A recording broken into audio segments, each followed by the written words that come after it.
la famille. Okay. Vive le Siacu, vive Nico, vive Noir. On va faire une semaine de bar. Les gars, on est là, on est présent, on va monter dans l'avion, on bouge là, avec notre pilote Signe, Pierre.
هذا كجيت لهذا الملعب باش نلعب كورة.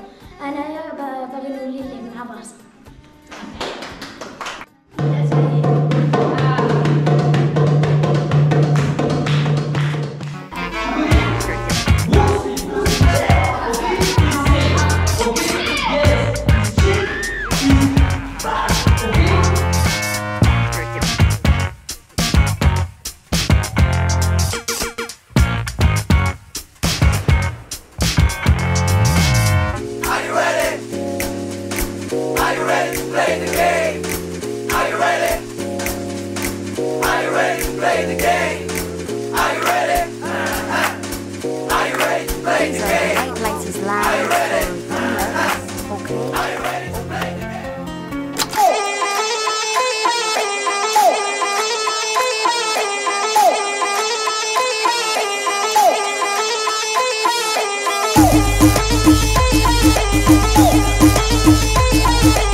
L'association de centre ok, c'est wow.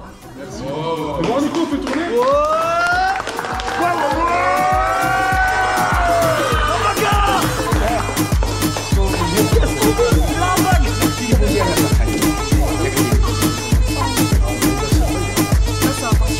On est dans leur montre.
tout d'abord, je me présente, Hafed Gdourti, directeur du complexe socio-sportif Angad de Fnbkay.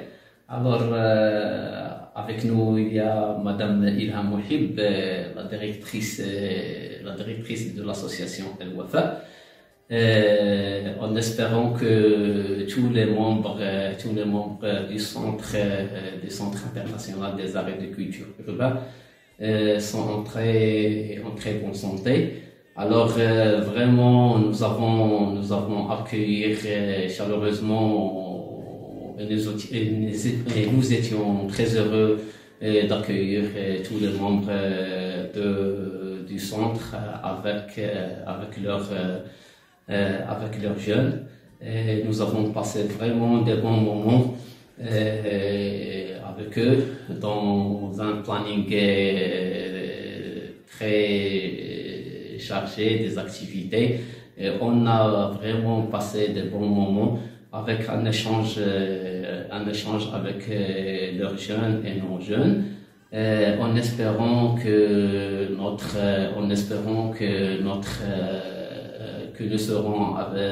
faisons une convention avec le centre au futur, Inch'Allah. Et maintenant, la parole à Madame la directrice de l'association El Wafa. Bonjour, je tiens tout d'abord à remercier le Centre international des arts et de culture qui nous a donné l'opportunité de participer à ces activités et qui a choisi le complexe socio-sportif de Fnbkay. Les enfants et les jeunes de ce quartier ont participé à un programme varié de danse et de sport et d'autres activités. Une expérience qui aura sûrement un impact positif sur leur vie. Je tiens également à remercier les enfants et les jeunes qui accompagnent le centre pour leur patience et leur bonne humeur. Et j'espère que cette expérience marquera le début d'une coopération fructueuse entre nous. Et vous êtes toujours le bienvenu au Maroc.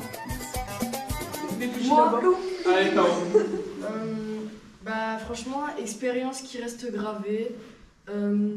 Franchement, un plaisir de voir la gentillesse des Marocains, leur envie de découvrir, d'essayer, comme quand nous étions en train de danser à la rue, qu'il y en a 3 qui sont venus essayer, apprendre, même s'ils ne connaissaient pas.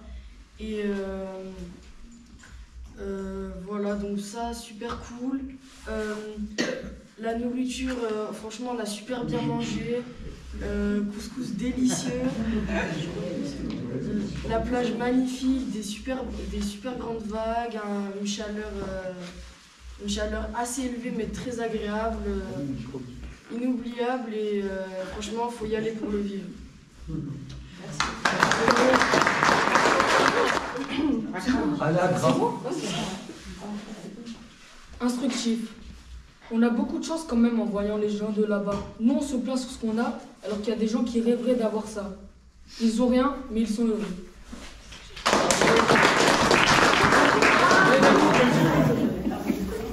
Pour ma part, c'était incroyable et même, je dirais, mémorable. C'est un peu compliqué pour moi de placer des mots dessus parce que c'est pas la première fois que j'y vais. Et du coup, c'était certes le même fond, ce qu'on a fait c'était plus ou moins la même chose, mais c'était 2 voyages totalement différents. Et voilà.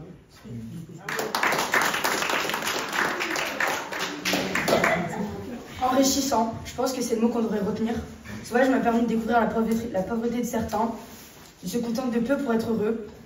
Ça m'a ouvert les yeux sur le fait qu'on n'est jamais satisfait et qu'il nous en faut toujours plus. La gentillesse dans ce pays m'épatera toujours. Ils sont sans gêne, sociables, ils ont l'envie. Ils veulent toujours qu'on soit comme chez nous, mais sans être chez nous.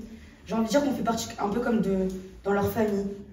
J'étais vraiment heureuse d'avoir revu l'oncle de tout le monde, Ilyes. Malheureusement, même après 1 an, il ne voulait toujours pas se marier avec ma mère. Donc oui, le voyage a été mémorable et enrichissant.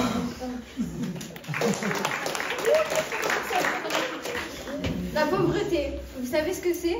On se plaint de ne pas avoir le dernier iPhone ou la dernière paire de chaussures à la mode, mais en réalité, la vraie pauvreté, c'est ce qu'on a vu durant ce voyage. Voir que les enfants étaient dans le besoin et qu'ils vivaient très bien, c'est ça la vraie pauvreté.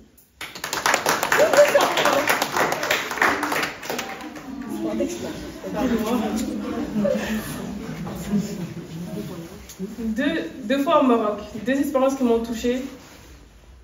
Deux mondes totalement différents. On peut voir que le monde n'est pas tout beau, tout rose. Je pense qu'on l'a remarqué en partant au Maroc et tout. On voit les personnes souffrir de la pauvreté. Et ils étaient heureux, hein.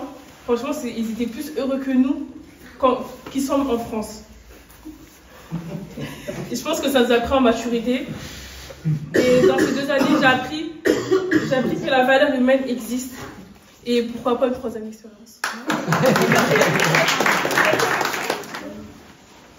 Au Maroc, les enfants nous montrent que le bonheur c'est simple. Avec juste quelques activités, ils s'éclatent et respirent la joie de vivre. Une belle leçon qui donne à réfléchir. Alors déjà, on a bien mangé. Surtout toi, aussi, ça m'a fait plaisir de faire des activités avec les petits du Maroc, parce qu'on voyait qu'ils n'avaient pas l'habitude de faire, par exemple, la lutte ou le foot ou comment on dit ? Le break. Non. C'est quoi ? L'audiovisuel. Et ça m'a fait plaisir. Et voilà.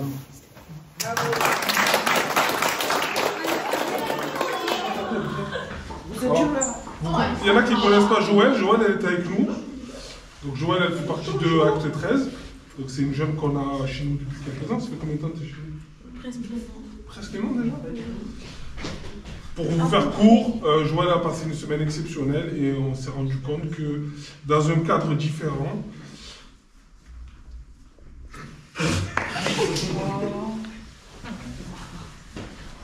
excusez-moi, dans un cadre différent, ce sont des enfants très différents. Voilà, c'est tout.